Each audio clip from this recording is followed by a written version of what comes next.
భారతదేశ మాజీ ఉప ప్రధాని గొప్ప సంఘ సంస్కరణకర్త బాబు జగజ్జీవన్ రామ్ జయంతి సందర్భంగా పాలకొల్లు గాంధీ బొమ్మల సెంటర్లో ఆయన విగ్రహానికి మంత్రి రామానాయుడు పూలమాలలు వేసి ఘనంగా నివాళులు అర్పించారు. ఈ సందర్భంగా ఆయన దేశానికి సమాజానికి చేసిన సేవలను కొనియాడారు. ఈ కార్యక్రమంలో మాజీ ఎమ్మెల్సీ అంగర రామ్మోహన్, కూటమి నాయకులు, దళిత సంఘాల నాయకులు పెద్ద సంఖ్యలో పాల్గొన్నారు.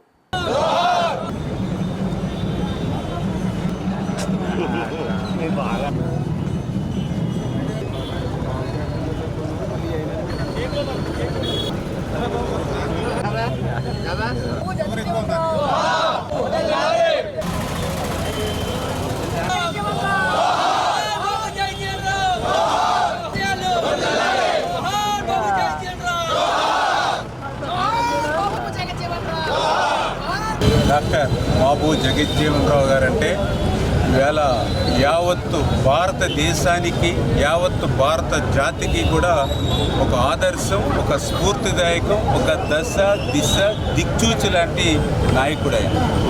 ఎందుకు ఈ మాట చెప్తూ ఉన్నానంటే మరి ఆ రోజు మరి ఏదైతే ఆయన విభిన్నమైనటువంటి శాఖలు నిర్వహించి ఒక కార్మిక శాఖ మంత్రిగా ఆ యొక్క కార్మికుల సంక్షేమానికి ఈరోజు కూడా ఆయన తీసుకొచ్చినటువంటి సంస్కరణ అమలు చేయడం కానీ, ఒక రక్షణ శాఖ మంత్రిగా ఉన్నటువంటి సమయంలో ఆ రోజు ఇండో పాకిస్తాన్ యుద్ధం వచ్చినప్పుడు బంగ్లాదేశ్ ఏర్పడడానికి మార్గం సుగమం చేసినటువంటి విషయంలో ఒక రక్షణ మంత్రిగా ఆయన సేవలు కానీ, ఒక వ్యవసాయ మంత్రిగా పనిచేస్తూ ఈ దేశంలో భవిష్యత్తులో కరువు లేకుండా ఈరోజు మరి ఒక హరిత విప్లవాన్ని ఈ దేశంలో తీసుకొచ్చారని అంటే అది ఆయన ఒక వ్యవసాయ శాఖ మంత్రిగా.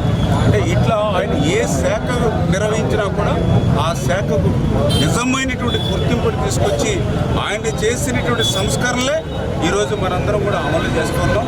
అటువంటి మహానుభావుడు వాస్తవంగా చెప్పాలంటే నా దృష్టిలో ఖచ్చితంగా 100కి 100% భారతదేశానికి ప్రధాని అయ్యేటువంటి వ్యక్తి బాబు జగజ్జీవన్ రావు గారు.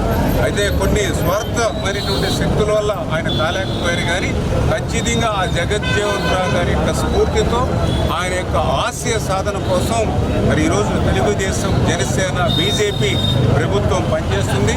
ఖచ్చితంగా ఎవరైతే ఆ బడుగు వర్గాలు ఉన్నారో వాళ్ళందరూ అభ్యున్నతికి కృషి చేస్తామని చెప్పి మీ ద్వారా తెలియజేస్తాం.